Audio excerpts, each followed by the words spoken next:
Pourquoi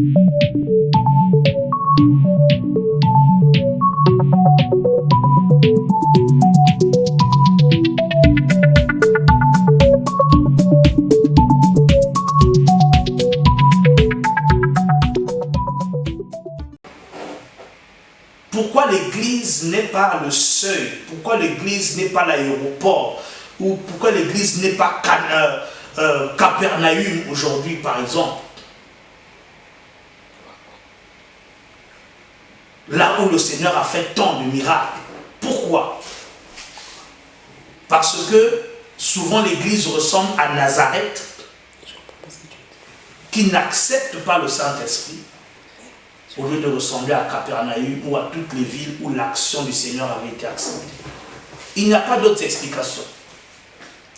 Quand Jésus était quelque part où il était accepté, les miracles ont explosé. Dans quelle région de la terre Jésus a, ou bien même d'Israël, Jésus a-t-il fait des miracles autant qu'en Galilée? C'est parce qu'il était accepté. Pourquoi n'en a-t-il pas fait beaucoup à Nazareth? Parce qu'il n'était pas accepté. Alors, si dans l'église, on a quelques guérisons, nous sommes ressemblants un peu comme à Nazareth. L'église ressemble comme à Nazareth. C'est-à-dire que nous avons dans l'église, je parle de l'église globale, dans l'ensemble, l'église mondiale, quelques endroits où des miracles se font. Mais la gloire de Dieu, autant que il y en a eu par exemple en Galilée, Capernaum, dans l'église il n'y en a pas.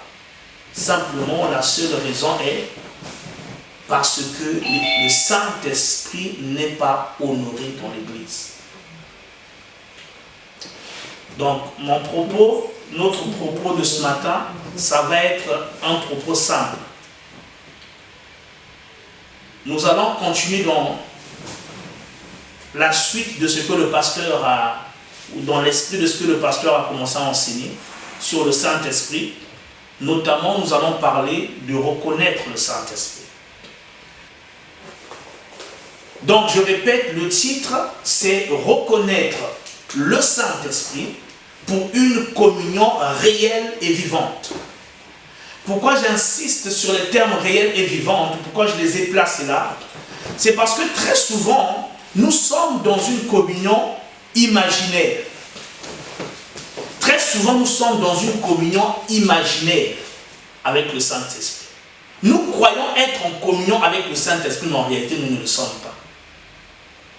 Nous allons le voir. Nous croyons être en communion avec le Saint-Esprit, mais en fait, très souvent, notre communion est morte, comme une foi morte. Parce que Jacques dit la foi vivante a des preuves. Comment peux-tu dire que tu as la foi? Il n'y a pas de preuve. Donc, la communion du Saint-Esprit est une communion qui a des fruits visibles, tangibles, palpables.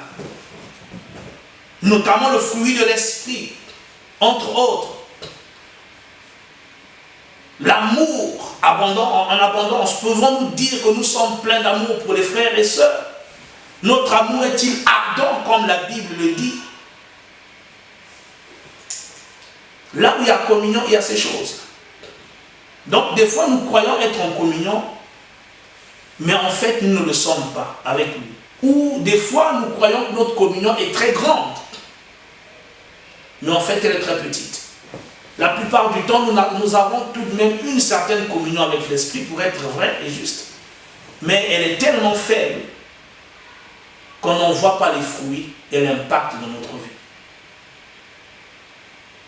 Alors, nous allons parler de cela. Reconnaître, c'est une introduction. Le sujet, la matière est vaste. On introduit, on dira ce qu'on pourra dire aujourd'hui et le reste suivra. Pour commencer, j'aimerais commencer par une phrase dite par, pour ceux qui le connaissent, le pasteur Yonggi Cho, qui est un homme que Dieu a utilisé beaucoup et qui a attribué justement toute cette réussite à la communion du Saint-Esprit. Pour information, jusqu'à, on va dire à son époque, l'époque où il était vraiment en fonction, l'Église, Dieu lui avait accordé la grâce d'avoir l'Église la plus grande de l'histoire, d'après les historiens. Ce n'est pas moi qui le dis. Bon, maintenant, il y a d'autres églises qui ont grandi, mais à l'époque, c'était la plus grande église, donc il est arrivé jusqu'à près de 1 million de membres. Maintenant, il y en a de plus grandes encore, mais déjà, celle-là, c'était le cas. Alors, voilà ce qu'il dit. Il dit ceci: bien que la grâce du Seigneur Jésus-Christ et l'amour de Dieu puissent abonder sans mesure dans le ciel, ils ne nous sont d'aucune utilité s'ils ne peuvent nous atteindre. C'est une phrase simple mais si logique. Je relis. Bien que la grâce du Seigneur Jésus-Christ et l'amour de Dieu puissent abonder sans mesure dans le ciel. Donc dans le ciel, la grâce de Dieu et du Seigneur Jésus-Christ abonde. L'amour de Dieu abonde. Le règne de Dieu abonde. La paix abonde au ciel. Mais il dit, ils ne nous sont d'aucune utilité, nous qui sommes sur la terre, s'ils ne peuvent nous atteindre. À quoi? La Bible dit dans Éphésiens chapitre 1 verset 3, nous le connaissons tous. Béni soit Dieu et Père de notre Seigneur Jésus-Christ, qui nous a bénis de toutes sortes de bénédictions spirituelles dans les lieux célestes en Christ. Donc, toutes les bénédictions dont tu as besoin et dont j'ai besoin, bien aimé, Dieu nous a tout donné. Béni au champ, béni en ville, dans les affaires, dans la famille, toute bénédiction. Dieu nous a tout donné comme bénédiction. Mais que dit la parole? Où? Dans les lieux célestes en Christ. Ces bénédictions sont dans les lieux célestes. À quoi nous servent ces bénédictions s'ils ne peuvent nous atteindre, s'ils restent dans les lieux célestes? Ça ne nous sert à rien. Amen. Ça ne nous sert strictement à rien de savoir que je suis béni de toute bénédiction spirituelle, mais que ces bénédictions restent au ciel quand tu es sur la terre et n'arrivent pas à t'atteindre. L'apôtre Paul, quand il bénissait les saints, que ce soit en début de lettre, d'épître ou en fin d'épître, il avait coutume de dire ceci: que la grâce et la paix et quelquefois la miséricorde de Dieu vous soient données de la part du Père et de la part de notre Seigneur Jésus. Donc s'il dit que la grâce et la paix vous soient données, ça veut dire que, là c'est une question d'expérience. Si on te dit que la grâce et la paix te soient données, ça veut dire que tu ne l'as pas comme tu devrais l'avoir. Ou la partie qu'on veut que tu reçoives, tu ne l'as pas. Nous serons, je pense que tous nous serons d'accord de dire que sur la terre, il n'y a pas de paix. Est-ce que je mens? Sur la terre, il n'y a pas la paix. La paix, s'il y avait la paix, on n'aurait pas coronavirus. S'il y avait la paix, il n'y aurait pas de guerre. S'il y avait la paix, il n'y aurait pas de séparation dans les familles, des divorces, tout. Sur la terre, il n'y a pas de paix. La paix est en Christ. Et la reçoivent, et puis Christ la donne à ceux qui la reçoivent de lui, qui l'acceptent, qui croient en lui. C'est eux qui bénéficient, qui peuvent bénéficier de la paix. Quelque part, il est écrit que la paix de Dieu qui surpasse toute intelligence garde vos cœurs et vos pensées en Jésus-Christ. Donc c'est la paix de Dieu, elle peut être avec nous. Paul dit même quelque part, et toujours dans Philippiens, je crois, chapitre 4, que tout ce qui est vertueux, tout ça, et la paix sera avec vous, et même le Dieu de paix sera avec vous. Mais comment cette paix qui abonde, d'ailleurs dans, je crois, Apocalypse chapitre 12, Apocalypse chapitre 12, il me semble, au verset 13, voilà ce qui est écrit. Donc après avoir dit, ils l'ont vaincu à cause du sang de l'agneau et de la parole de leur témoignage, et ils n'ont pas aimé leur vie jusqu'à craindre la mort. Au verset 12, on dit, c'est pourquoi réjouissez-vous cieux, et vous qui habitez dans les cieux, malheur à la terre, à la mer, car le diable est descendu vers vous, animé d'une grande colère, sachant qu'il a peu de temps. Donc en réalité, la joie que nous cherchons est au ciel. Ceux qui sont au ciel juste de la joie en permanence, voilà pourquoi il y a un cœur des anges qui s'élèvent en permanence. Mais on dit maintenant, à la terre malheur. Pourquoi? Parce que le diable est descendu vers vous. Que dit la parole? Le Dieu de ce siècle, c'est le diable. Celui qui agit dans la puissance de l'air, c'est le diable. Donc, comme il est le Dieu de ce siècle, il ne peut pas apporter la paix, ni la joie. La joie ne peut pas être là. Elle est au ciel, mais ceux qui reçoivent Christ peuvent la recevoir sur la terre maintenant. Mais le moyen pour parvenir à recevoir cette grâce, à cette joie, cette paix, le règne de Dieu, les bénédictions spirituelles dans les lieux célestes, c'est la communion avec le Saint-Esprit. Sans communion avec le Saint-Esprit, il n'y a pas possibilité pour quiconque, même s'il est né de Dieu, et que la paix lui a été donnée, la joie lui a été donnée, il est impossible qu'il l'expérimente dans sa marche de chaque jour.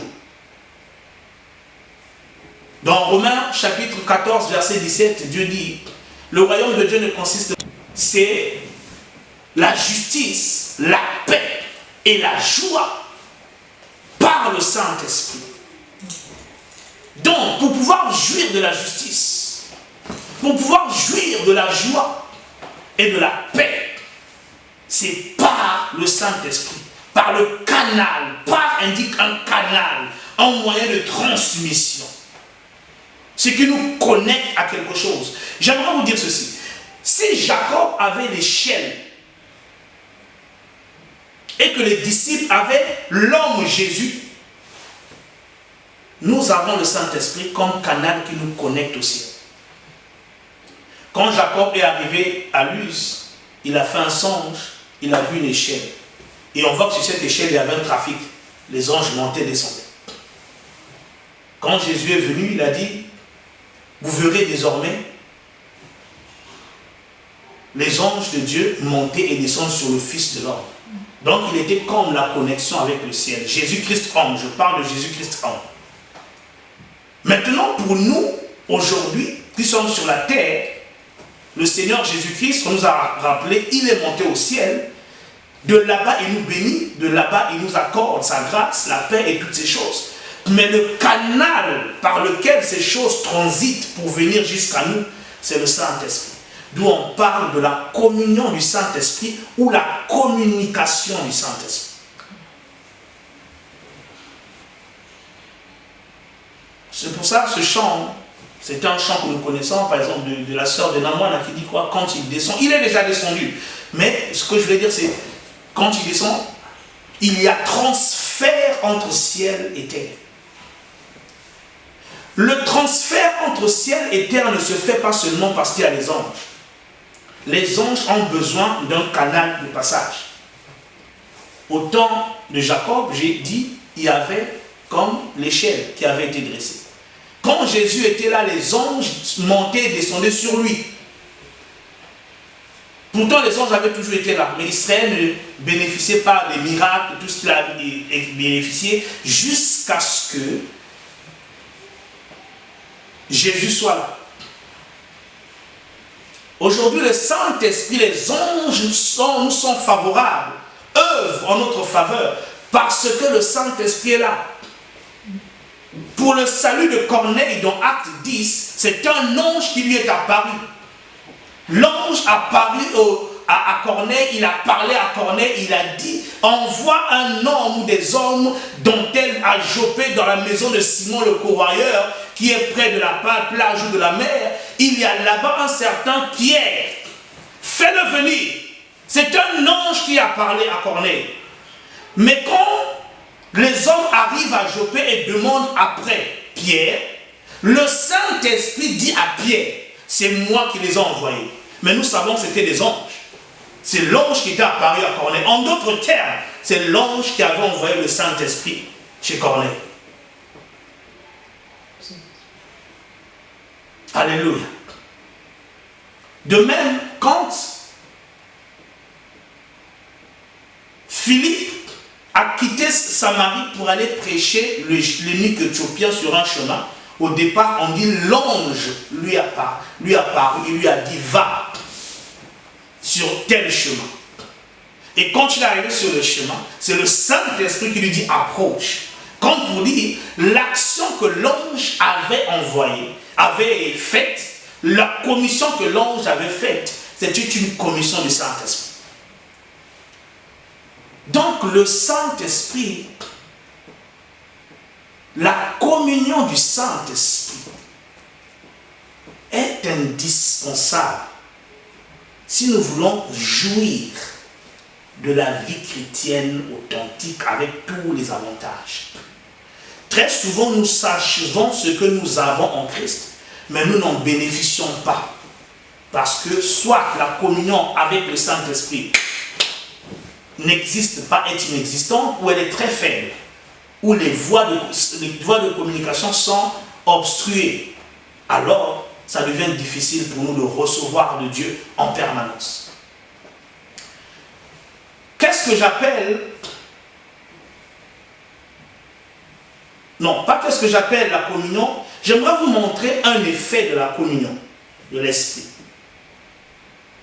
L'avantage de cette communion. Un effet de la communion, ou l'effet principal qui conduit aux autres bénédictions qu'on peut recevoir du Seigneur. Nous allons lire Philippiens chapitre 1, verset 19. Philippiens, chapitre 1, au verset 19.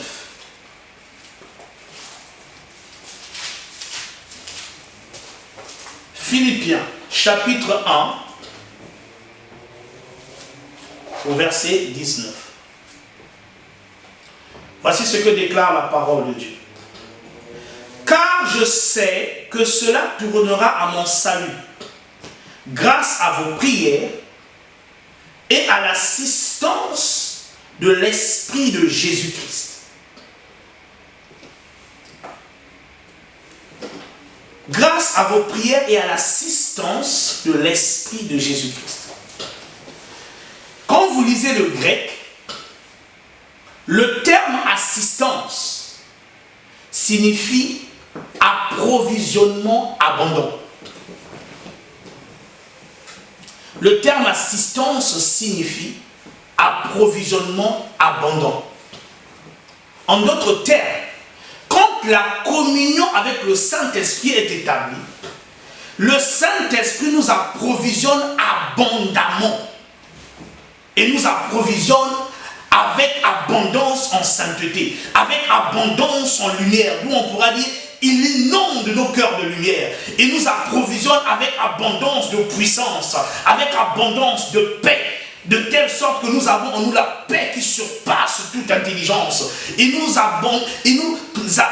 approvisionne avec un amour qui surpasse toute connaissance. Il nous approvisionne d'une joie ineffable, indicible et glorieuse et merveilleuse. Il nous remplit d'une espérance vivante et glorieuse. Quand le Saint-Esprit, quand la communion de l'Esprit est là, nous ne faisons pas que recevoir, nous recevons avec abondance. C'est cela que Jésus voulait dire quand il disait « Ceux qui croiront en moi, les fleuves d'eau vive couleront de leur sein ». Et la Bible précise qu'il parlait de l'Esprit que devaient recevoir ceux qui croiraient en lui. Donc, en d'autres termes, quand le Saint-Esprit est là et que la communion avec lui est établie, nous recevons à l'abondance. Donc, ne nous empressons pas de dire « je suis en communion avec l'Esprit en permanence » si le signe de l'abondance n'est pas là. Si la preuve de l'abondance n'est pas là. Alléluia. Alors, Cela nous emmène à ceci. Tout l'enjeu de notre marche chrétienne, notez ça très bien, c'est très important. Retenez ceci, ce que je vais dire là, tout de suite.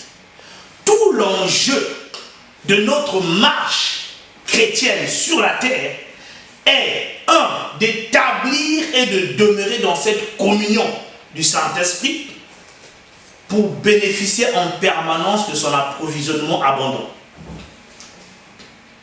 Tout l'enjeu de notre marche chrétienne est d'établir et de demeurer dans une communion, dans la communion du Saint-Esprit pour bénéficier en permanence de son approvisionnement abondant.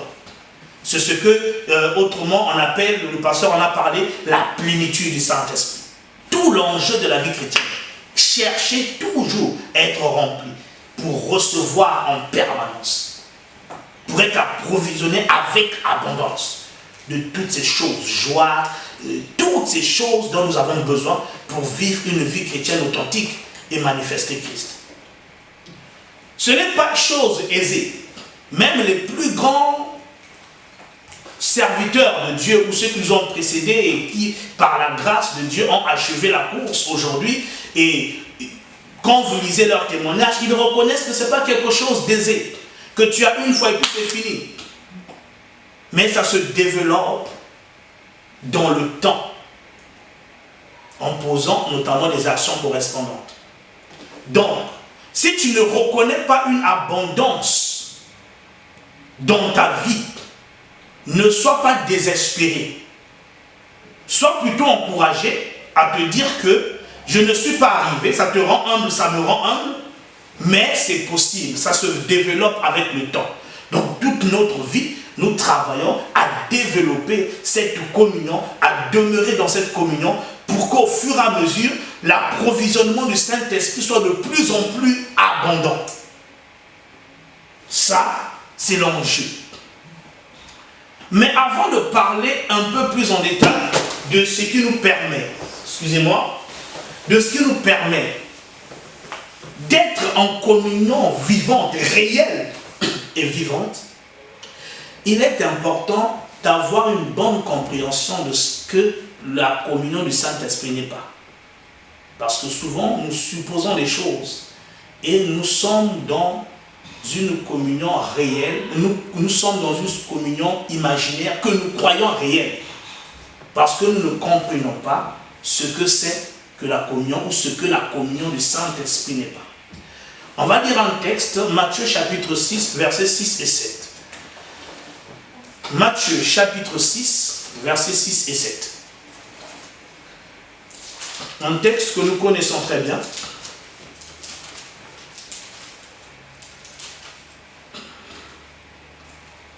Matthieu 6, versets 6 et 7. Voici ce que déclare la parole de Dieu.